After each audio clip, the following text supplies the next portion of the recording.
მოგესალმებით, გთავაზობთ მაიკ სალა და ჯორჯ კვასილას უბრალოდ მაიკ კვასილასი სტუმრობს მაიკ სალას და გთავაზობთ იქ მე მაქვს ნათარგმნი ვიდეოს პირველი ნაწილი, იმის მეორე ნაწილია ეს. აღმავლობა ინტეგრაციის წინააღმდეგ თემა ასეთი. აღმავლობა ინტეგრაციის წინააღმდეგ ღმერთები და უცხო პლანეტელები და საერთოდ სამყარო მთლიანობაში. ამ თემების განხილვა იქნება.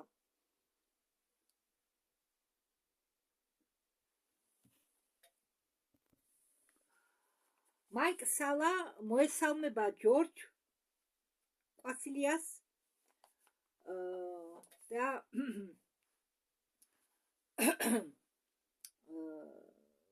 ჯორჯ კვასილიასის პასუხობს, რომ მოხარულია მასთან მისვლით. მაიკ სალა ეკითხება, უბრალოდ ამბობს, ჩვენ შევხვდით ოქროს სანაპიროზე 2018 წელს ერთმანეთს და ჩვენ ავიღეთ მოკლე ინტერვიუ იქ, მაგრამ ამჯერად ჩვენ შეგვიძლიათ ჩაღმართდეთ შენ ბიოგრაფიაში. ხო, იმ 18 წელს თავის თავზე ულაპარაკია ჯორჯ კვასილიას მაიკ სალასთან. ჯორჯ კვასილიასი, ხო, ეს იყო დიდი მოგზაურობა. მაიკ სალა, ხო, ვინც არ გიცნობს, რატომ არ უნდა დავუბრუნდეთ საწყის, რა მოხდა, როდესაც ჩვენ იყავი 6-7 წლის და რა უნდა ამ რუხ უცხო პლანეტელებს. ჯორჯ კვასილიასი, ხო, მე ვიწეხი ლოგინში დაუცებ ჩემი სხეული აკანკალდა შიშისაგან. დედაჩემი კი იყო სამზარეულოში და დრო იყო 7:30. იყო საღამო, მე ვაპირებდი დაძინებას, მე არ მჯეროდა რომ მასე მეშინოდა. ცხოვრებაში პირველად ვიყავი დაკონცენტრირებული, ჩემზე ჩაატარეს ექსპერიმენტი და ამ შემთხვევაში ტრავმა მომაყენეს და ბრაზი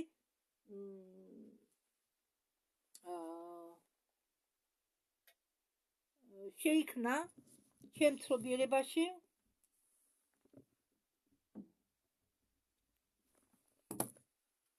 და ამის შემდეგ მე მართლა მიჭირდა კონცენტრირება და მე მიჭირდა კლასში ჯდომა და ეს ერთადერთი მიზეზი არ არის. ნამდვილი მიზეზი შედგებოდა იმაში, რომ ამის შემდეგ მე მჭირდებოდა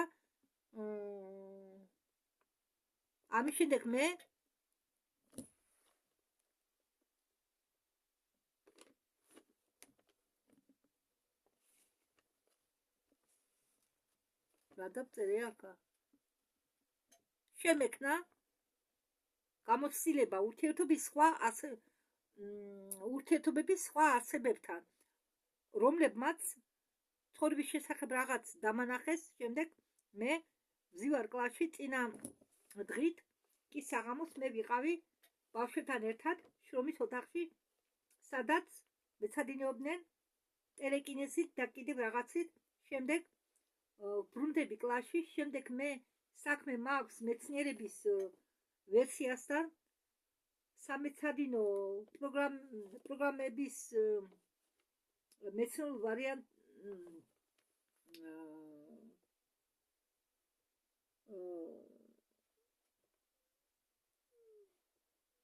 შემდეგ მე მაქვს საქმე მეცნიერების ვერსიასთან, სამეცადინო პროგრამებთან, რომელსაც გვასწავლიან. მე ამ ყველაფერს ვებრძოდი.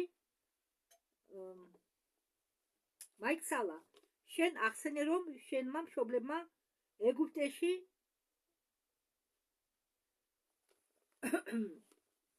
მაიკ სალა, შენ ახსენე, რომ შენმა მშობლებმა ეგვიპტიდან წამოვიდნენ ემიგრაციაში ავსტრალიაში. ამაშიც არის მასონების ელემენტები, რადგან შენ ქმნი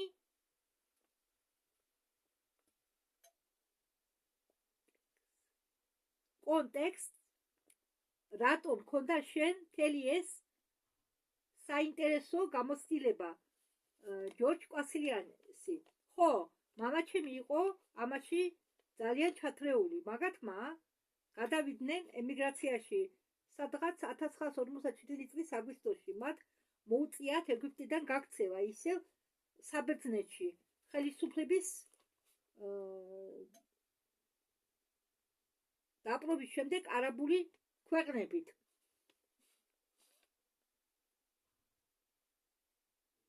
იერარქიამ გაიმარჯვა ეგვიპტეში. შემდეგ რამდენიმე თვის შემდეგ 1957 წელს მაგათ ისინი ემიგრაციაში წავიდნენ ავსტრალიაში და რაც მოხდა გამომდინარეობდა იქიდან რომ ჩემი მშობლები ორივე მშობელს შეეძლო წერა და კითხვა 5 ენაზე და საუბრობდნენ კარგად და გრამატიკულად 7 ენაზე. და ხომალდზე კაპიტანმა შენიშნა როგორ საუბრობდა მამა სხვა ხალხთან, სხვა ეროვნების ხალხთან, სხვადასხვა ენებზე. კაპიტანმა დანიშნა მამა თარგმნელად, თარჯიმნად ხომალდზე მოგზაურობის პერიოდში ხმელთაშუა გზიდან აქეთ ავსტრალიაში აქედან დაიწყო ყველაფერი საბოლოოდ მამა ჩემმა მიიღო მასონობა. ყველა ჩემმა ბიძიებმა ყველა ჩემი ბიძია შეუერთდა მასონებს. მთელი ოჯახი იყო ჩათრეული ამ პროცესში. მოგვიანებით იმ წლებში ჩემმა ერთმა ბიძიამ, რომელიც იყო კოკაკოლის გენერალური მდივანი საბერძნეთში, ვარი განუცხადა ძმობას. ანუ მასონობას ეთქვა ვარი. მასონებს უთხრა ვარი და თუმცა ისინი აწვებოდნენ მას. საბოლოოდ მასონებმა მოკლეს ყველა ვისაც იცნობდა მამაჩემის ჩათვლით. ბიძია ვისაც იცნობდა მამაჩემის ჩათვლით ყველა მოუკლეს. ყველა ვისაც ხო იცნობდა ამ მოვლენებამდე მამაჩემი იყო ჩათრეული მაღალდონიან ოპერაციებში და ის იყო განლაგებული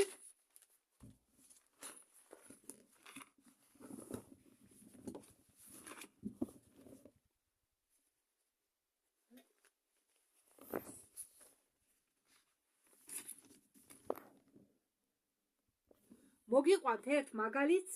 მამა იყო განაწილებული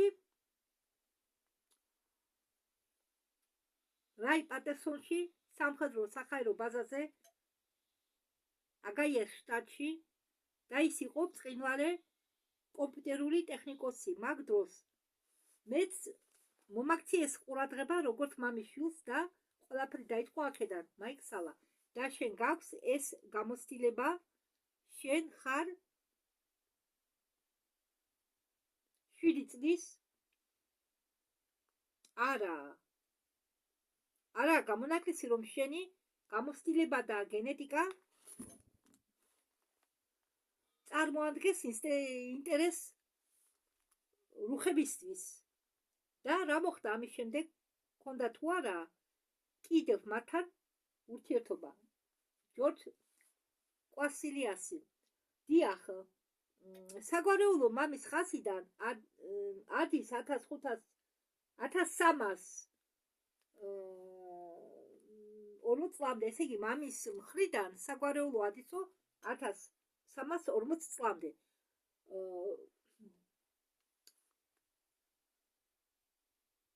როდესაც ჩემი წინაპარი იყო პატრიარქალური მღვდელი, მეფე საბერძნეთის მართლმადიდებელი ეკლესიისა. როგორც მოახლოებული პაპა რომის კართან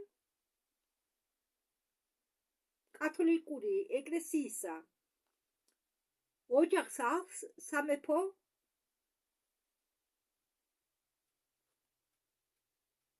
ბეჭედი და ასე შემდეგ. ჩვენ ოჯახში არავინ არის სამეფო წარმოშობის. ამან ასიმილაცია განიცადა საუკუნეების განმავლობაში, მაგრამ ჩვენ დნმ-ში რაღაც ალბათ არის დედის ხაზით.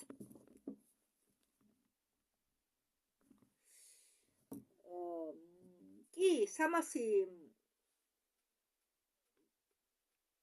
წლამდე 300 წელს ჩვენერამდე გადის რაღაც ხაზი. 300 წელი ჩვენერამდე გადის რაღაც ხაზი.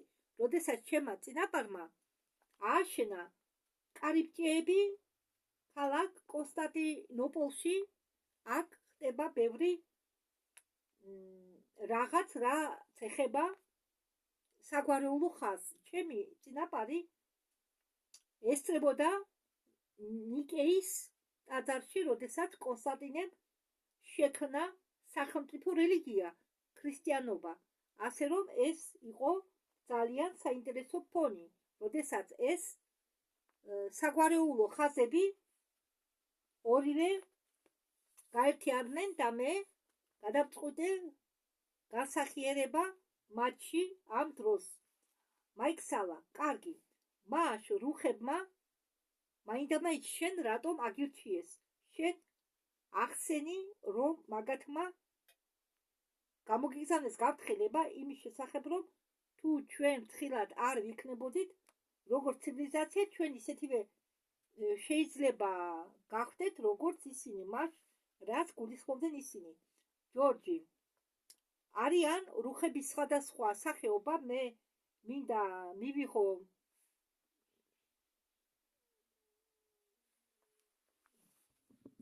მყარი წარმოდგენა ყველა პრობლემებზე,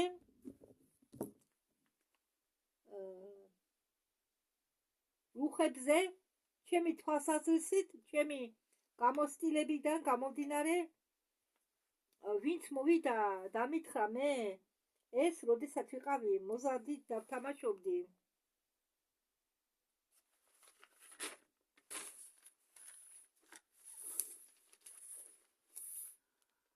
ელექტრონულ თამაშებს, ჩვენ მაშინ გქონდათ მენტედა და ყველაფერი ამდაგვარი 90-იან წლებში და ასე შემდეგ. ჩვენ გქონდა საბაზო თამაშები, რუხები გამოჩნდნენ ჩემ ოთახში, მე არ ვგრძნობდი საშიშროებას, სანამ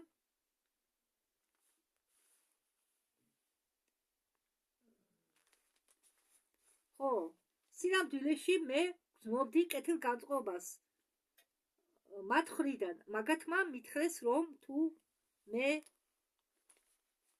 გავაგრძელებდი ტექნოგენური გზით სიარულს, გავხდებოდი ისეთი, როგორც ისინი.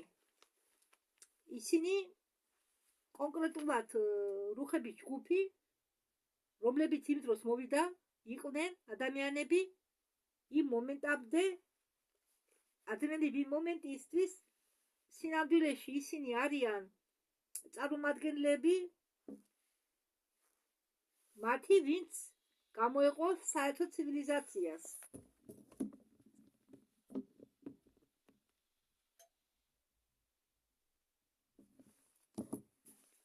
ვინც გამოეყო საერთო ცივილიზაციას და ისინი გამოეყვნენ ჩვენი დროის ხაზს და გაიარეს გზა მიახლოების 1 მილიარდი წელი, როგორც მითხრეს ევოლუციისა, სადაც ყველა ნაწილები სხეულისა ატროფირდა, რადგან ტექნოლოგია იყო მათი საერთო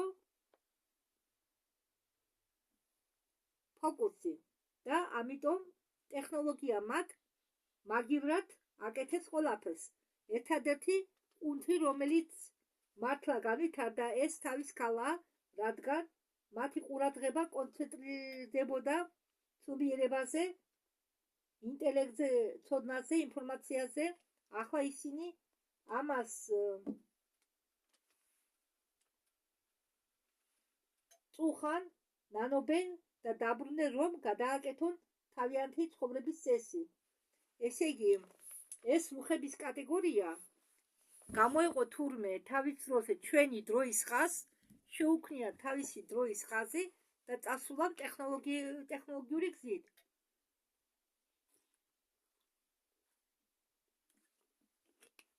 მაგათმა შექმნეს ისეთი ტექნოლოგიები, ამბობს ჯორჯ კვასილიასი, რომ ყველაფერს აკეთებდნენ ადამიანის მაგივრად.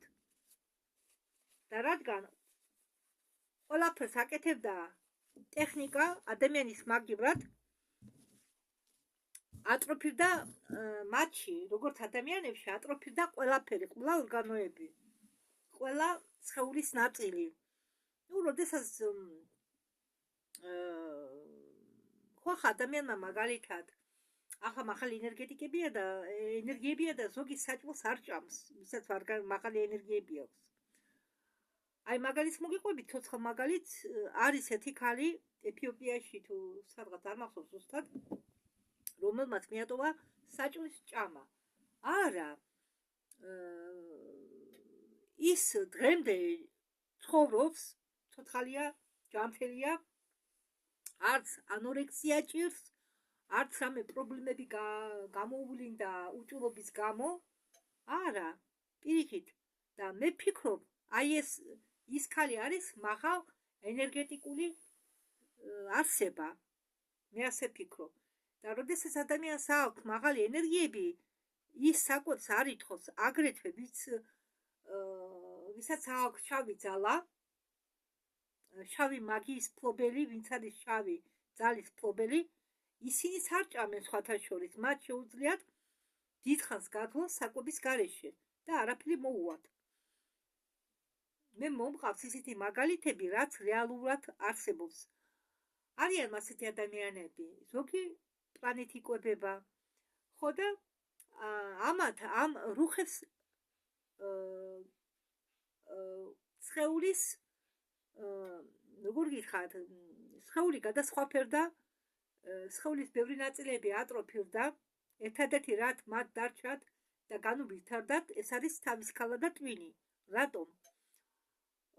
იმიტომ რომ ისინი ეხმარებოდნენ ინფორმაციას, ინტუიციას, გონებას,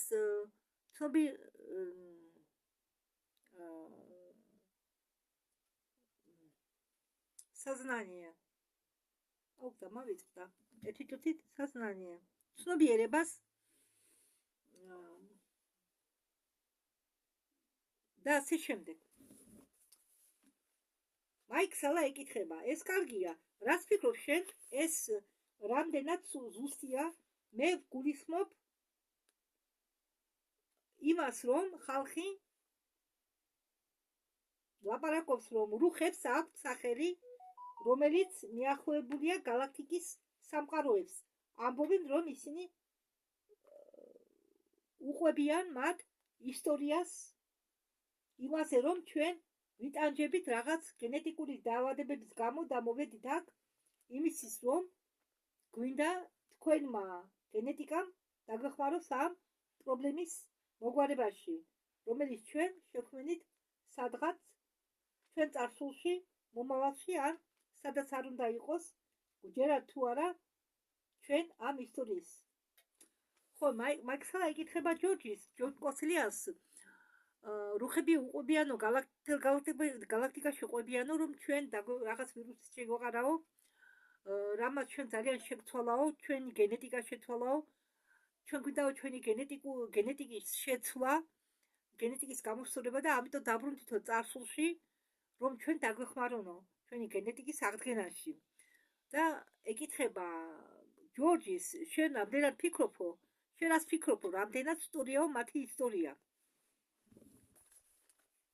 ჯორჯ კვასილიასი, არის ჯგუფი გრეისი, რომლებიც აკეთებენ ამას. ეს ის კონკრეტული ჯგუფია, რომლებიც ვამბობ, რომ იყო პირველად დასაწყისში გამოყოფილი ჯგუფი, ხო, რომლებიც გამოიყო თავში თავის ცივილიზაციას და დროის ხაზს, რომელშიც ცხოვრობდა თავიანთი ცივილიზაცია. და ჯორჯი ამბობს, ამ დროს ხო, რომლებიც გამოიყენო ამ დროის ხაზიდან. მიახლოებით იმ დროს და ისინი დაბრუნდნენ. ხო, ესე იგი იმ დროში დაბრუნდნენ, როდესაც გამოიყვნენ ხაზს, თავიანთი ცივილიზაციის ხაზს. რადგან უმრავლესობა მაგათგან ცხოვრობენ დროში და არა სივრცეთა დროის გაგებაში. ხო, რაც ნიშნავს, ჯორჯი ამბობს, ისინი, რომლებიც გამოეყო თავისი ცივილიზაციას, ცხოვრობენ დროში და არა სივრცეთა დროის ხაზში. რაც ქვია სივრცეთა დროის ხაზი. ახლა ჩვენ ცხოვრობთ როგორ გითხარ? განსაზღვრულ სივრცეთა დროის ხაზში. ხომ გესმით? დრო და სივრცე. სივრცეთა დროის ხაზში. და ისინი, ვინც გამოეყო, ცხოვრობენ ახლა დროის ხაზში, მხოლოდ დროის ხაზში. სივრცე არა, მხოლოდ დროის ხაზში. როგორც ჩვენ ვიცით, ისინი მოძრაობენ დროში. ისინი, ვინც გამოეყო თავიანთ ცივილიზაციასო. შემდეგ კი ხდებიან რეალობაში. ხო, აქ ისე მიდათ შეგახსენოთ იმაციას საუბარი, ვინც გამოეყო თავის ცივილიზაციას და ცხოვრობენ თავისი დროში და ისინი ხანდახან შემოდიანო რეალურ დროში. ხომ გესმით? ეს არის ცხოვრების სხვა წესი. ეს მართლა არაჩვეულებრივია. ახლა არის რუხების სხვადასხვანაირი სახეობა. ისინი იყვნენ ჰუმანოიდური ფორმები, რომლებზეც მე ვამბობ. ამბობს ჯორჯი. ახლა აქ საიდუმლო კოსმოსურ პროგრამაში არიან ადამიანები, რომლებიც გავიდნენ ევოლუციის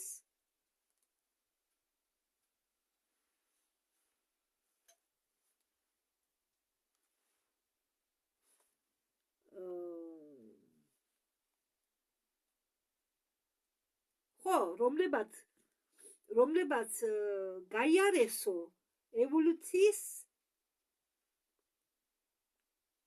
მილიონი წელი იმის შემდეგ, რაც აირჩიეს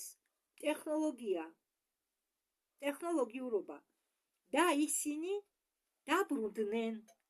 მათ აზრით ზუსტად აქ ყველაფერი ამ წერტილიდანო, ზუსტად ამ წერტილიდანო ყველაფერი უკუღმა წავიდაო. ამბობენ ისინი თურმე. როდესაც ისინი გამოეყვნენ, ხო, იმ დროიდან, ესე იგი, როდესაც ისინი გამოეყვნენ, იმ წერტილიდან ყველაფერი წავიდაო სხვანაირად. ახლა არის რუხების სხვადასხვა სახეობა. არიან რუხი ჰუმანოიდები, შემდეგ მოდიან რუხი რეპტილოიდები, რუხი მწერები, რუხი ბოტანიკები, რუხი ვეშაპების მაგვარი ჰუმანოიდები. არის სხვა დაჯგუფება ჰუმანოიდური სტრუქტურისა, ზოგი მათგანი არის ავტომატები, ტექნიკურ ავტომატებს გულისხმობ, რუხი ფერის ავტომატები იგულისხმება და ეს მათგან 6 ფუნდამენტალური რუხებისაგან ადამიანის მაგვარი, ვეშაპის მაგვარი, მწერების მაგვარი, რეპტილოიდის მაგვარი, ბოტანიკოსების მაგვარი, ასე რომ 5.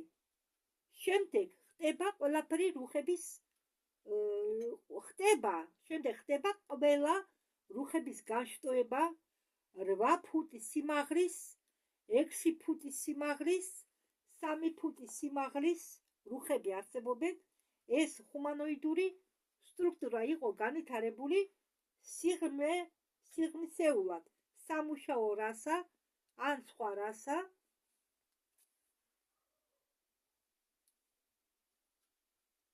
რასაც ავატარი სამუშაო რასა, ან სხვა რასა, სხვადასხვა მიზნებისთვის. ხო, შექმნეს, ესე იგი, შექმნესო რუხების სხვადასხვა რასა, სხვადასხვა მიზნებისთვისო. ეს რუხები არიან სხვადასხვა სიმაღლის.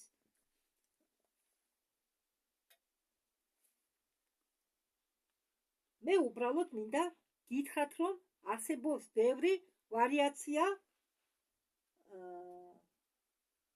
მათგანისა, რომლებსაც უწოდებენ რუხებს. ამიტომ, როდესაც ლაპარაკობთ მაგათზე, კარგია თუ ვიქნებით კონკრეტულები, უნდა ზუსტად ვთქვათ, თუ რომელ ჯგუფზე საუბრობთ. მაიქსალა, ხო, ეს საინტერესოა. ჩვენ ხო გვესმის, რომ ხალხი ყველა სხვადასხვანაირია და აქვთ მრავალი სხვა გენეტიკა. თქვენ ამბობთ, რომ უფრო მეტი ნაირფეროვნება არსებობს რუხებისა, ვიდრე ეს. ჯორჯ კასილიასი, დიახ, უფრო მეტი ფორმა ვიდრე ესენი. ეს რუხები, მაგაზე მეტი ფორმა არსებობსო ვარიაციები რუხებისა. მაიქსალა, 3000 მომიტევეთ 2003 წელს შეგქონდა რაღაც, რომელიც შენ ახდენე როგორც გრანდიოზული გამოცდილება. ასე რომ შეგინდა მოყვე ამის შესახებ, ჯორჯი, მე მქონდა გამოცდილება მთელი ჩემი ცხოვრების მანძილზე, მაგრამ 20-იანი წლების ბოლომდე მე გადავიტანე და ამ ამბებს დავუბრუნდები. შემდეგ დავუბრუნდები. მე 2003 წელს მე მქონდა ის, რასაც მე ვთვლი ყველაზე დიდ გამოცდილებად, როდესაც ჩემი galaktikuri ოჯახი მოფრინდა და მე წამიყვანა. და ეს იყო სხვადასხვა რუხების კონგლომერატი.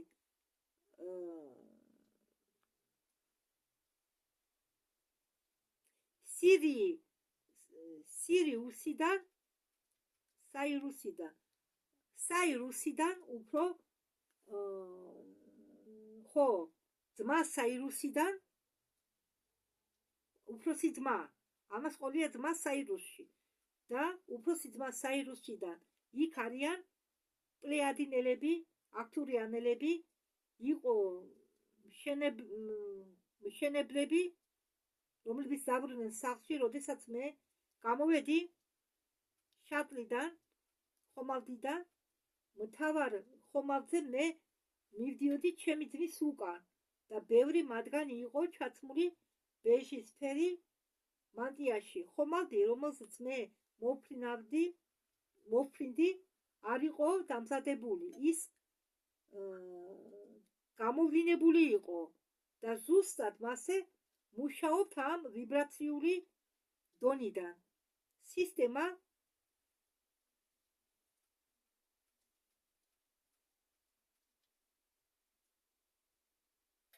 ცირუსთან. ყოველ ვარსკვლავურ სისტემაში არის მრავალი განზომილებები, ასე რომ სინამდვილეში მნიშვნელოვანია მიაქციო ყურადღება ვარსკვლავურ ისტორიას ან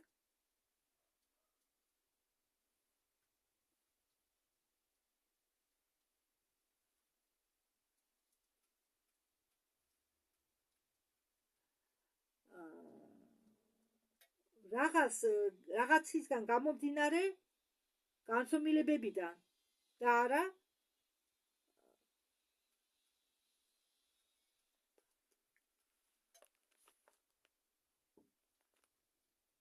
ფართი ხელი. რადგან სხვადასხვა ვარსკვლავური სისტემებიდან და სისტემა ცირუსიდან მოდიან როგორც კეთილმოსურვენი, ასევე ბოროტმოსურვენი უცხოპლანეტელები. მაგალითად არის ბოროტი ჯგუფები, მაგრამ უფრო კეთილმოსურვებიც არიან. შემდეგ ჩვენ აი რა გავაკეთეთ. ამის შემდეგ ჩვენ მე რომ მივესალმე ყველას ჩვენ შევედით ოთახში და მე ჩავჯექი ძალიან მოხერხებულ სავარძელში.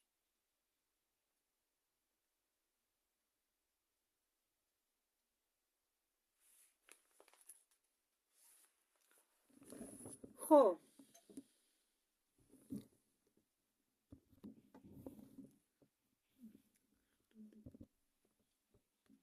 აგერ განახებთ აი ეს არის სხვადასხვა სახეობა ნაირსახეობა რუხებისა პატარა ზომიდან დაწყებული აი ეს სხვა წევრები კი ჩემი ძმა და ჩემი ნათესავები იყვნენ ჩემ გარშემო ფეხზე დამდგარები იყვნენ და იყურებდნენ მე გამოვედი სხეულიდანო და იქ დავფრინავდიო და ყველას ხედავდიო ჩვენი სიყვარულმა გაგვაერთიანაო ჩემი ძმა მიყურებდაო ქვევიდან ზევით და მითხრაო მოიწვინეო ჩვენ დიდი ხანი არ გაგიქთებიაო ეს მე გამოვედი სხეულიდან და ვიყავი სხეულის გარეთ იქამდე სანამ ეს რის არ წარმოადგენდა შემდეგ მე ვიგზენი რომ გამოვედი ხომალდიდან რომ ჩემ გარშემო სივრცე როგორ გითხრათ ჟურნალას ესე იგი სივრცე პატარავდებაო ჩემ გარშემო არა პატარავდებოდა არა იკუმშვებოდაო ჩემ გარშემო სივრცე ყველაფერი იკუმშვებოდაო ჩემ გარშემო მე გამოვარდი galaktikიდან შემდეგ galaktikam დაიწყო შეკუმშვა შემდეგ მე გამოვარდიო იქიდან რასაც უწოდებენო მულტისამყაროს და ის რასაც ჩვენ სამყაროებს უწოდებთო არისო კვანტური ფიზიკაში კვანტური ფიზიკის ენითო მათ უწოდებენო პარალელურ სამყაროებს ახლა მე მივემართებიო სამყაროს ცენტრისკენ რომ მას შევერწყმაო და ამას მე ვუწოდებო სულს ეს ჩემი მოგზაურობა გავს ინტერვიუს მე დავბრუნდი შიგ და გავხდი ისევ ერთიანი უნივერსალური არსება და დედამიწის მხრიდან გარეთ გამოედინებოდაო სხვადასხვა ფერის ენერგიებიო და ეს ენერგიებიო მიედინებოდაო ერთ კონკრეტულ ადგილისკენო და ეს ენერგიებიო შეედინებოდაო მეორე ხარისხოვან არსებებში და შემდეგ უკვე მეორე ხარისხოვანი არსებებიდანო მიედინებოდაო აგრძელებდაო გზას და ეს ენერგიებიო რომლებიც გამოდიოდაო იყო თაყვანი რელიგიების რაღაცის თაყვანისცემის ან რელიგიების თაყვანისცემის შედეგათო მაიქსალა ეკითხება 2002 და 2003 წელს თქვენ შეხვდითო თქვენ ოჯახ სირიუსი A თუ სირიუსი B-დანო უბრალოდ სულებს იქ სხვა არ აქვს ფიზიკური სხეულები ჩვენ საუბრობთ ფიზიკურ არსებებზე რომლებსაც თქვენ შეხვდით ხომალდზე შემდეგ თქვენ იმოგზაურეთ სამყაროს სიღრმეში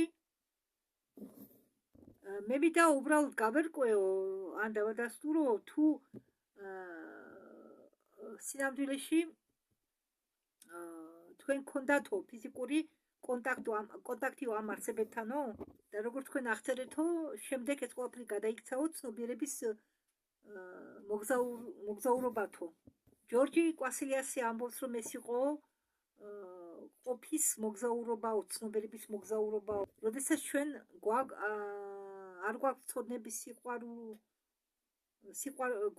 არ გვაქვს ცოდნების სიყვარულის გარეშე და სიყვარული არ გვაქვს ცოდნების გარეშე თქვენ თუ გაქვთ ცოდნების სიყვარულის გარეშე თქვენ გავხართ გამოსაანგარიშებელ კომპიუტერს და თუ თქვენ გაქვთო სიყვარული ცოდნების გარეშე თქვენ გავხართო პასიურ წვეთს რომელსაც არავისთვის მოაქვს სარგებელი И это так, когда мы начинаем вспоминать эти два базовых элемента во Вселенной, вы увидите это повсюду. Это инь и ян в другом выражении. Так что у вас есть то, что мы называем тьмой и светом в качестве фундаментального выражения. Но любовь и знание – это танец, который мы все танцуем в ჩვენთან არის ბნელი და ნათელი მხარე, მაგრამ სიყვარული და ცოდნა გავს ცეკვას, რომელსაც ჩვენ ცეკვავთ. როდესაც მე დაუბრუნდი ჩემს სხეულს, მე ვერ ვიკავე თითას და სულ ვიცინოდი. მაიკ სალა საუბრობს, ესე იგი თქვენ ხვდებითო ამ სხვადასხვა არსებებსო, სხვადასხვა ვარსკვლავურ სისტემებშიო. და ნაწილი მათ იმათგანო, ვისთანაც თქვენ კონტაქტობთო, არიანო თქვენი ოჯახის სულების წარმომადგენლებიო, ნამდვილი ოჯახის სულების წარმომადგენლები. არის თუ არა რამე კავშირი გალაქტიკური ფედერაციასთან, გალაქტიკურ კონფედერაციასთან და გალაქტიკური ალიანს შორის. მე მაინტერესებს იყვნენ თუ არა ეს არსებები ამ რომელიმე ალიანსის ნაწილი. მაიკლი პასუხობს, რომ არის, მაიკლი მეთქი, ჯორჯი პასუხობს, რომ არისო. მე მინდა დავიწყო იქიდან, რომ გალაქტიკაში არსებობსო მრავალი სხვადასხვანაირი ორგანიზაცია. არის მრავალი იმპერიული სტრუქტურები და მე გულისხმობ ძალიან ბევრს. Когда мы начинаем углубляться в некоторые из наиболее заметных управляющих, და როდესაც ჩვენ ვცდილობთო ჩავღმავდეთო ამ ინფორმაციას, ჩვენ ვიწყებთ მუშაობას გარედან და თანდათანობით, ესე იგი, გარედან შიგ.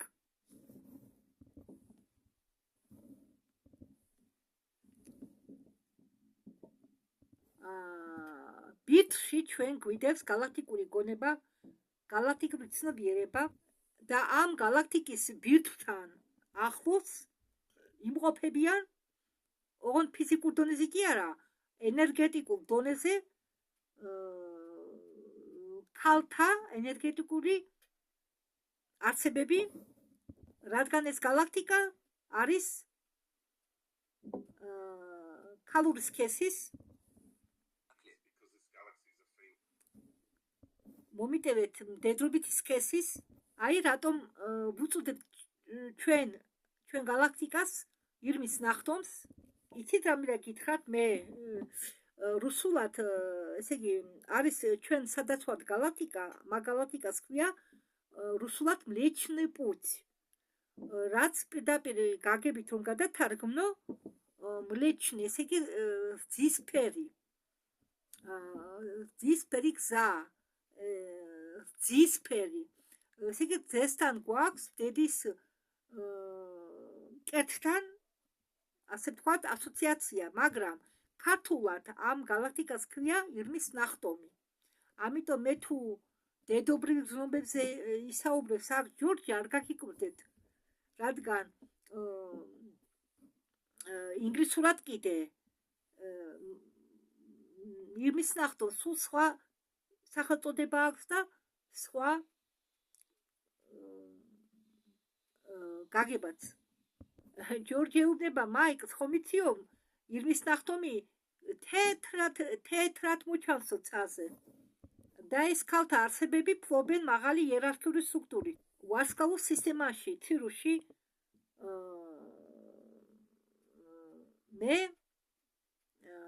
მევალება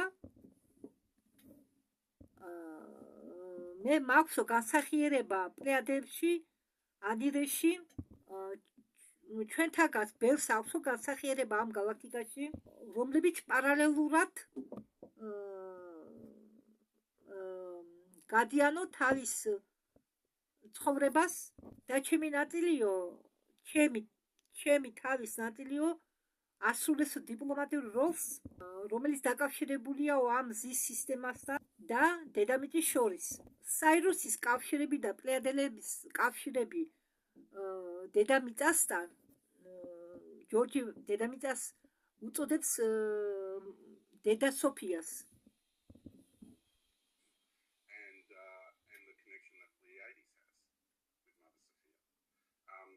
Они система Ориона. Так что Цирус... ისინი არიან ორიონის სისტემიდან, ასე რომ ცირუსი, ორიონი და პლეიადები და შემდეგ ლირა არიან უმთავრესი შტატური სისტემები, რომლებიც მართავენ პროექტ დედამიწას. მაგრამ სინამდვილეში პროექტი დედამიწა არ არის ექსპერიმენტი. მე კი მსმენია რომ პროექტი დედამიწა შექმნეს როგორც შემუშავდა პროექტი დედამიწა შემუშავდა როგორც ექსპერიმენტი და ჯორჯი ამბობს რომ ეს ექსპერიმენტი არ იყო. ეს იყო ამბობს ჯორჯი მიზანშეწონილი პროცესი ინტეგრაციისა. როგორც კი თქვენ გაგახსენდებათ ეს მზის სისტემის სტრუქტურა ყველაფერი თქვენ თავში დადგება მის ადგილებზე რელიგიების ჩათვლით. მაიკ სალა ეკითხება ჯორჯ კვასილიასის მე ვიცნობ ბევრ ადამიანს რომლებიც ამბობენ რომ დედამიწა იყო ექსპერიმენტი და სხვადასხვა galaktikis წარმომადგენლები მოდიანო დედამიწაზე და აწარმოებენო ამ გენეტიკურ ოპერაციებსო ექსპერიმენტებსო და ეს ხდებაო მრავალი მილიონი წლების განმავლობაში და თითქოს ჩვენ ვიმყოფებით ამ ექსპერიმენტების ბოლო ეტაპზე, მაგრამ შენ ამბობ რომ პროექტი დედამიწა არ არისო გენეტიკური ექსპერიმენტი, უფრო არისო ფრაქტალობის გამოვლენა. ჯორჯი პასუხობს, მართალია ეს იყო გაკეთებული შეგნებულად და ამ პლანეტარული არსების შექმნაში და ეპოხების ციკლის შექმნაში, რომელიც მან გაიარა და მისი მიყონა დღევანდელ მდგომარეობამდე, იყო დაგეგმილი. И то, что мы закрываем, это не просто... და რასაც ჩვენ მალავთ, რასაც ჩვენ ფარავთ, ეს ერა კი არ არის, ჩვენ ფარავთ ეპოქას. სამყარო სინამდვილეში ფარავს ნეონს. გაფართოებიდან ხო ამბობენ რომ სამყარო ფართოვდებაო. ჩვენ ამ გაფართოების საზღვრამდე მივედითო. ბოლოს საზღვრამდე. მე მინდა თქვენ ახლა ცოტა ინფორმაცია მოგაწოდოთ. ვედებში ამბობენ უბრალოდ ვედებში კი არა. ერთ-ერთი წყაროდან მე მოვისმინე რომ სამყარო ფართოვდება სანამ ის ვიშნუ თუ რა ქვია იმას ვინც ამ სამყაროს ძირში ვისაც ძინავს ჩვენი შექმნელია თუ ვინა მას რო ძინავს იმ პერიოდში სამყარო ფართოვდება ხო და როდესაც ეს ვიშნუ იღვიძებს სამყარო იკეცება როცა აპირებს გაღვიძებას სამყარო იკეცება და შემდეგ ეს ვიშნუ იღვიძებს ამას ზოგ კულტურაში სახელი ქვია ამ ვიშნუს და ახლა ჩვენ ვართ მისული ჯორჯიც ამბობს იმ საზღვრამდე ვართო მისული გაფართოების საზღვრამდე ისე იმ გაფართოებას სამყაროს გაფართოებას რაღაც საზღვარი აქვს მაგრამ ეს საზღვარი სინამდვილეში ნიშნავს იმას რომ ეს ღმერთი ვიშნუ ღვთაება ვიშნუ უბრალოდ აპირებს გაღვიძებას ემზადება გასაღვიძებლად ამიტომ მალე შეწყდება სამყაროს გაფართოება და შემდეგ დაიწყება უკანა პროცესი აკეცვა და აკეცვა თუ სამყარო დაუშვათ ვითარდებოდა წვრილი დონებიდან ენერგეტიკულ დამძიმებულ დონემდე, ესე იგი მატერიალურ დონემდე აკეცვის დროს ხდება პირიქით იკეცება ჯერ ეს ხედვითი მატერიალური დონეები, ფიზიკური დონეები, შემდეგ უკვე აგრძელებს აკეცვას წვრილი დონეები და ასე შემდეგ წყარომდე. ამას არ ვიცი ჯორჯი თუ იტყვის ეს მე მოგაწოდეთ ცოტა ინფორმაცია. ხო, ჯორჯი ამბობს იწყებაო შიდა სუნთქვა. და რადგან ჩვენ ვიყოფებითო სამყაროს ევოლუციის დანის წვერზე, ჩვენ დავივიწყეთო ჩვენი თავი და როგორც კი ჩვენ გაგვახსენდებაო ჩვენი თავი, ჩვენ გარშემო პროცესები ჩვენ გარშემო მოვლენები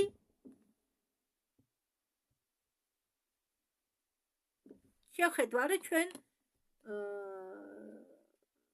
ხო თუ გაგვახსენდაო ყველაფერი ჩვენ მიხვდებით თუ ეს მოვლენები პროცესები ეს მოვლენები და პროცესები რა ასლს შეიცავენო ყველაფერი დგება თავის ადგილას ჩვენ ვართ უნივერსალური ფრაქტალები ეს სხეულები ეს ავატარები ჩვენი ავატარებიო ფლობენო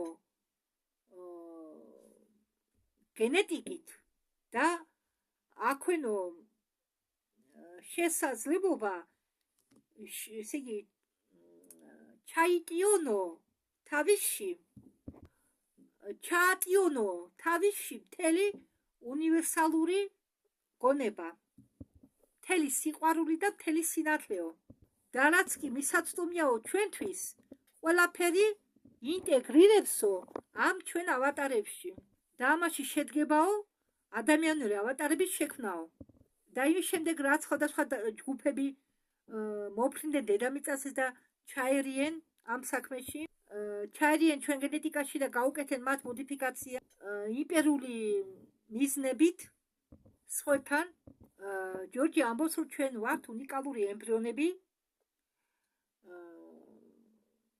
სამყაროს დედის მუცელში ეს ჩვენ გვახსენებს მზის სტრუქტურას პლანეტის სტრუქტურას და როგორც კი ჩვენ გაგვახსენდება დედამიწაზე, გარემო სამყაროზე და ეკოსისტემაზე, ჩვენ გაგვახსენდება აგრეთვე ადამიანური ავატარის არსებობის მიზეზი. ჩვენ მაშინ მოვიპოვებთ გაგებას მაიკმერკი ჯორჯი კვასილიასი ამბობს, რატომ არის მაგალითად ზე ისე შექმნილიო, რომ გაანათოს სიბნელე. როდესაც სამყაროში, კოსმოსურ სამყაროში, ყველაფერი განათებულიაო. ჯორჯ კვასილიასი ამბობს, რომ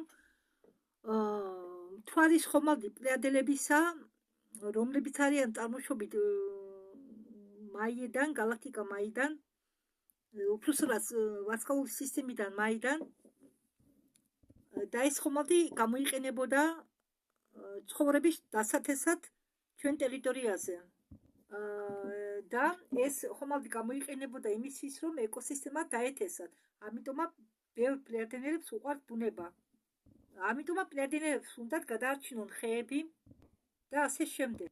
ამის ესე იგი სირიუსის ასეთი ასპექტი უფრო გაკვეთილია იმისთვის, რომ მართონ კაცობრიობით, უბრალოდ ადამიანების ავატარებით.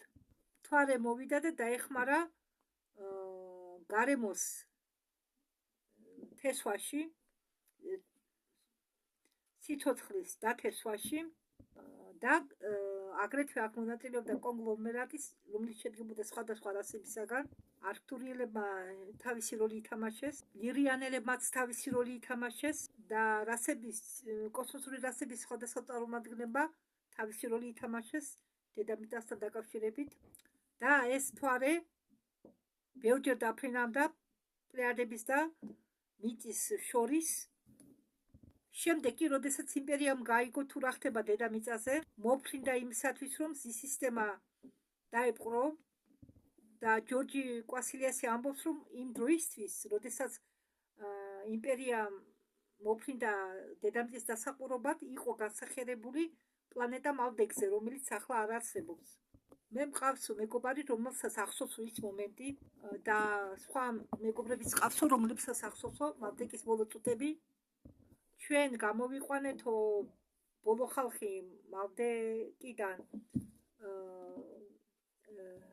ხომალდზე და მიფრინავთითო და ნახეთო სასიკვდილო სხივმა, როგორ გადაიარაო ჩვენ პლანეტა მალდეკზეო და აფეთქაო იგი და მე დავიღუპეო იმ მომენტშიო, გასახლებიდან გამოვედიო. შემდეგ ეს დატყვითი ტალღა გადავიდა მარსზე, უბრალოდ გაიარა მარსის ზედაპირზე და დაანგრია მისი გარემო, მარსის ეკოსისტემა. სატურნის გონება არის ღვთაებრივი არსება, და სატურნის რგოლები რეზონირებს ერთმანეთში. სატურნს უნდაო მზეს წაართვასო, ესე იგი მისი უნდა მზის პოზიცია დაიკავოსო და რასაკეთებსო ახლა სატურნი ამ რგოლებს რაც შეიძლება მეტ რგოლს აჩენსო მის გარშემო, შემდეგ რომ თავისი რგოლებით დაფაროსო მზის სისტემა. და სატურნი თავისი რგოლების დახმარებით ცდილობს სხვა ვიბრაციული მდგომარეობა შექმნას და შემდგომში მომავალში რომ უკვე თვითონ უკარნახოს სისტემას. რაც ეხება მთვარეს, მე ვიყავიო ჩათრეული ამ დიპლომატიურ ურთიერთობაში ცირუსისაგანო. Что еще один аспект моего существа. და მთვარის წაყვანა უნდოდათო და მე ვთხოვდიო მათ რომ მთვარე არ წაიყვანათო მზის დედამიწის დასაცავათო, უბრალოდ მინდოდა მთვარე დარჩენილიყო რომ დედამიწა დაეცვაო. Чтобы взять под контроль нашу Солнечную систему довольно давно.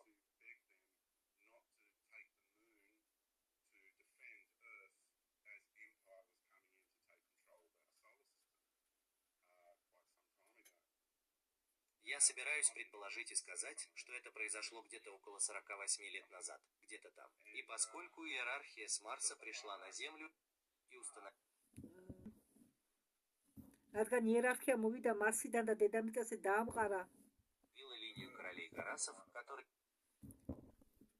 მეფე გორასების ხაზი წარმოქმნა დედამიწაზე, რომლებიც მართავდნენ დედამიწაზე 38 წლის განმავლობაში და მართავდნენ ეგვიპტეში.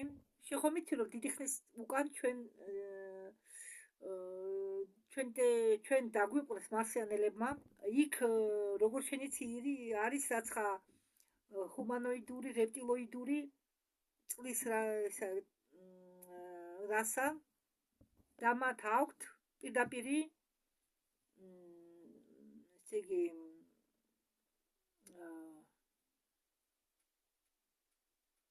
ურთიერთობები იმ ძველ კაბალურ მართლობასთან и влиятельным семьям, банковским семьям и так далее. გავლენიან ოჯახებთან და ელიტურ ოჯახებთან, ბანკირების ოჯახებთან. მე ვიცოდი რომ ისინი არ მოგვისმენდნენ ჩვენ დიპლომატიურ თხოვნებს. მაგათმა გაიტანეს მთვარიდან რაც შეიძლება მეტი ლაბორატორიული დანადგარები.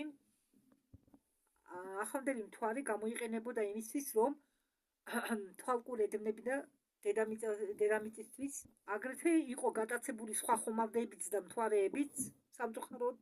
და როდესაც იმპერიამ დაიპყრო მზის სისტემა, მაგათმა მთვარეს გაუკეთეს პარკოვკა მასთან ახლოს და სწავლობდნენ მას. მაგათმა მთვარე დაფარეს ამ კრემნო ზომით, კრემნიუმის ქვებით, ნივთებით და რაღაც სხვა კიდე დამატებით მეტალებით, რომ მთვარეს აერეკლა მზის სხივები.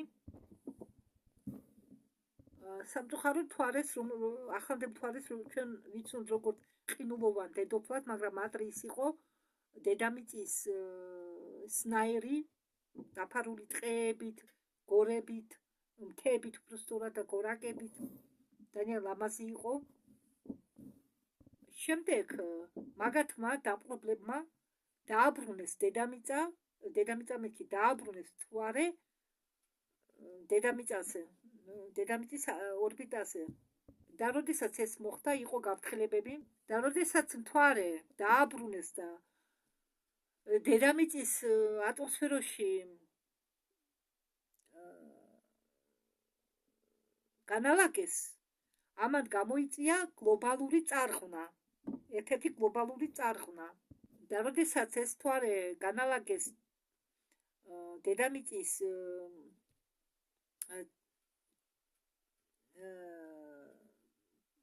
ცენტრის დახრის ახლოს, ამან გამოიწვია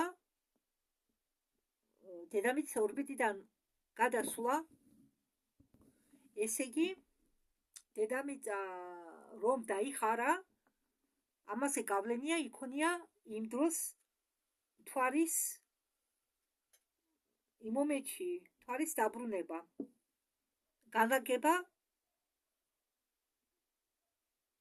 დედამიწასთან ახლოს.